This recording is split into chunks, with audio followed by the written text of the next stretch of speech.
Bonne nouvelle, je suis bloquée.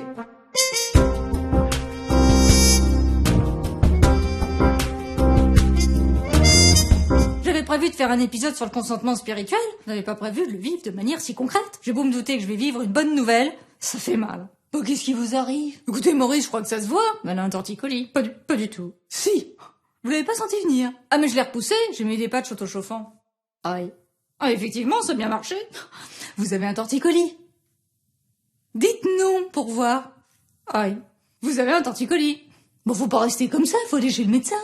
Il a raison. Puis il faut aller voir un médecin pour, et puis pour, enfin bref, un médecin de l'âme, quoi, un prêtre.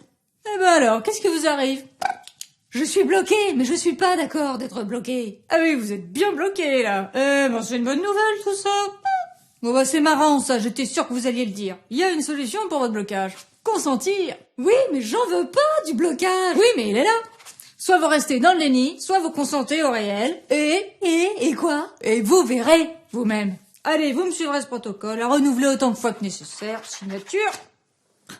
1. Je prends un instant avec Dieu. Bon, Seigneur, je sais que tu es là, ça tombe bien moi aussi. 2. Je respire et j'ose regarder la situation telle qu'elle est. 3. Je la décris objectivement comme si je menais une enquête sur un corps étranger. Objectivement, ma tête ne tourne plus, mon dos est douloureux. Donc, j'ai un torticolis. T'as compris, toi? Pas compris. J'ai un torticolis. Ah, c'est bien ce que je disais. On appelle un chat, puis c'est tout. On reconnaît les choses, on avance. Perd du temps, là. Ma voisine, sois gentille, elle est malade. Oh, écoutez, on peut s'exprimer, quand même. 4. J'écoute, comme a dit cette situation.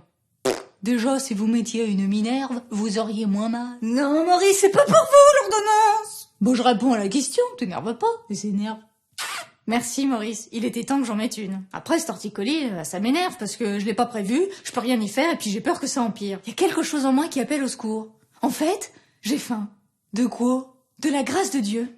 5. J'offre toutes ces réponses à Dieu dans un acte de foi confiant. Bon, bah, Seigneur, t'as tout entendu, hein, donc je suis bloquée, prends tout, parce que moi, c'est toi qui gères. À l'instant même où j'avais fini cette prière, je me suis sentie libérée. J'avais toujours les douleurs du torticolis, mais bizarrement, je souffrais plus de l'intérieur. Pump it up! Plus je résiste à ce qui est, plus je souffre. Alors que si je reconnais que ce qui existe, existe, je l'offre à Dieu, je suis dans le présent, il peut agir. Pump it up! 2 fois.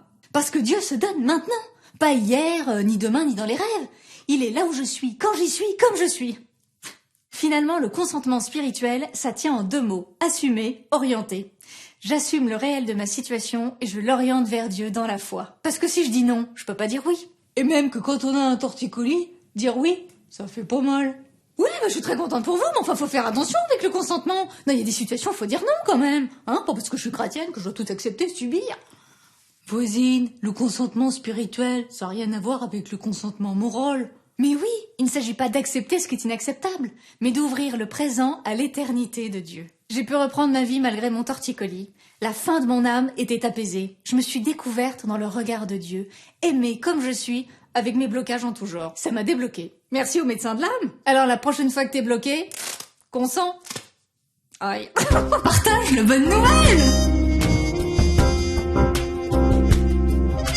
Bah reviens, ça c'est une bonne nouvelle. Pourquoi je dis ça, c'est débile, genre ils vont pas revenir.